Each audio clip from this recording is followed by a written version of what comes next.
Hi, this is PR Sundar. Welcome to Pre-Market Report sponsored by Delta.exchange. What a fantastic rally both in India as well as in US. Yesterday I told you, sometime yesterday afternoon, the Trump has announced that he is bringing down the tariff against China to 10%. I think, but some drug related up to about 30% for the next 90 days. And he is also hopeful of a good trade deal with China.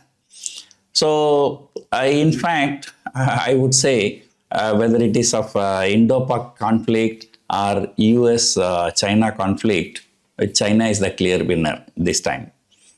So, so their capabilities, the way, in a matured way they handled this crisis, we can say it's commendable. Not like Trump, morning say one thing, evening say another thing, even in foreign policies, Trump can talk anything. Like Indo-Pak conflict is a conflict between India and Pakistan.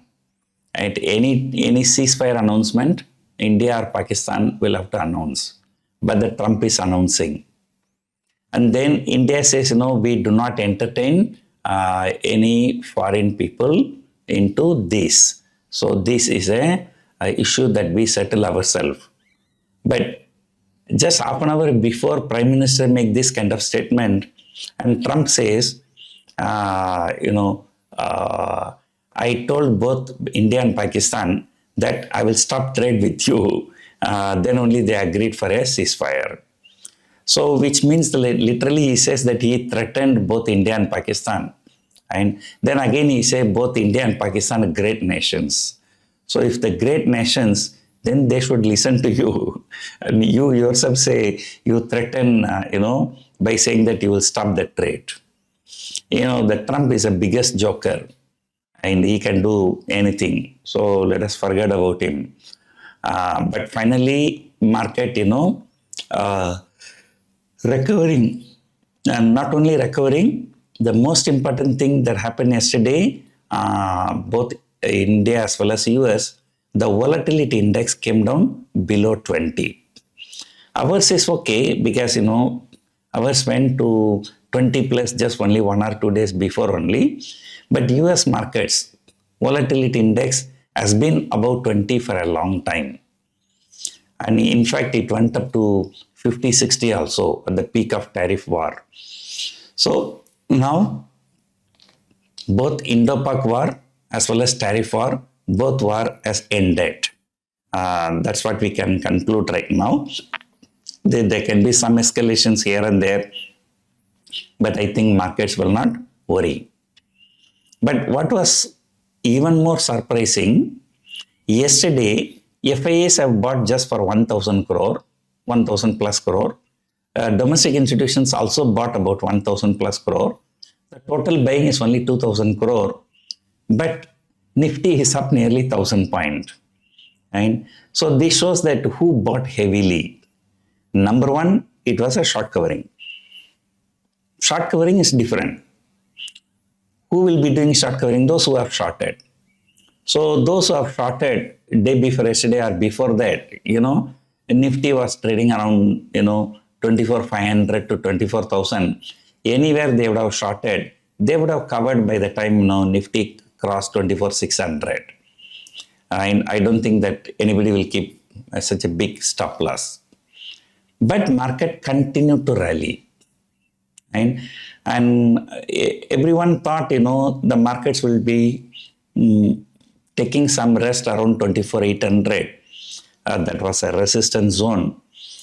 But then around 12:30 when the news came from US that China tariff is being reduced, so it shot up even further. So probably it is the retail people who are pumping in the money to support the market. So at this point of time.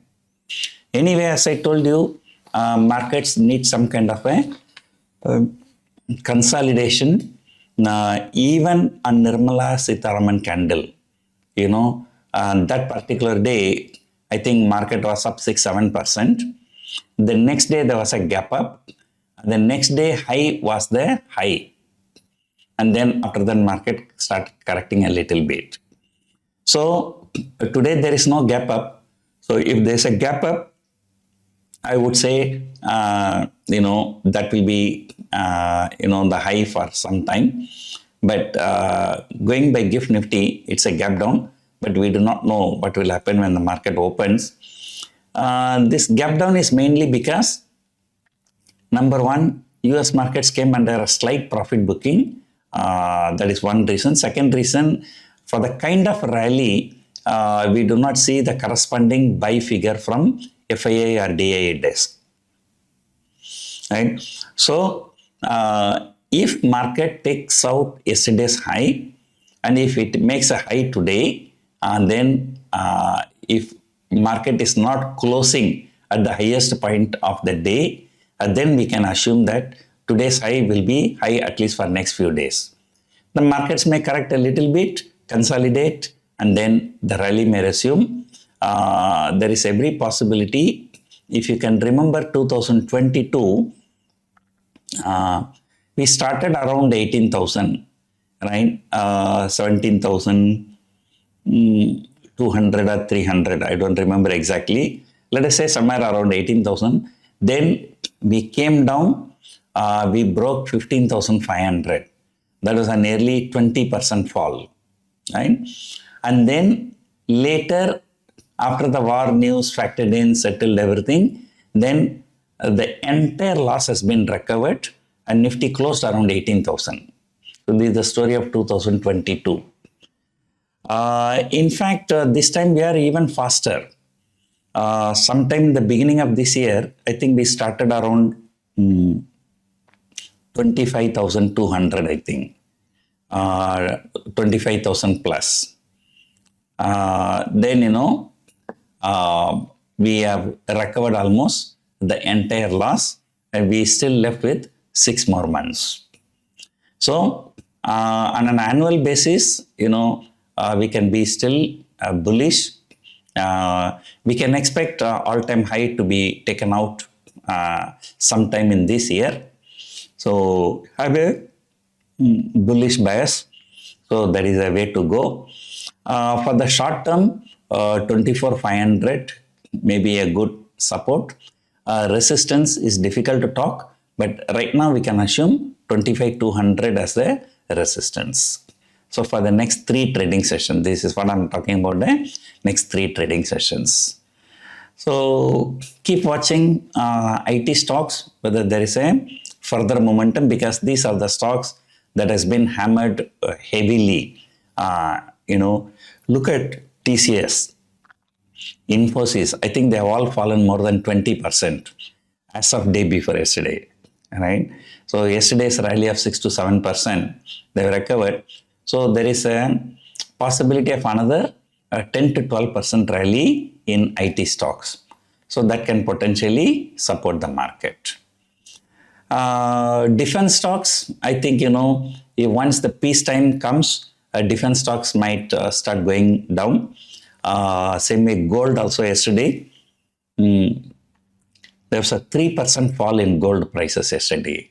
So as I always say, gold prices shoots up when there is an uncertainty in the world, and the gold prices stabilizes or fall a little bit when there is no uncertainty in the world. I think both Indo-Pakistan as well as a US trade war in both, is considered about, no more uncertainty. So therefore normalcy may return. The gold prices may continue to languish around this level. So the recent high for gold was 3,400. So I think that will be a good resistance for gold. So that's it for now. Hope you enjoyed watching this video. Thank you for watching.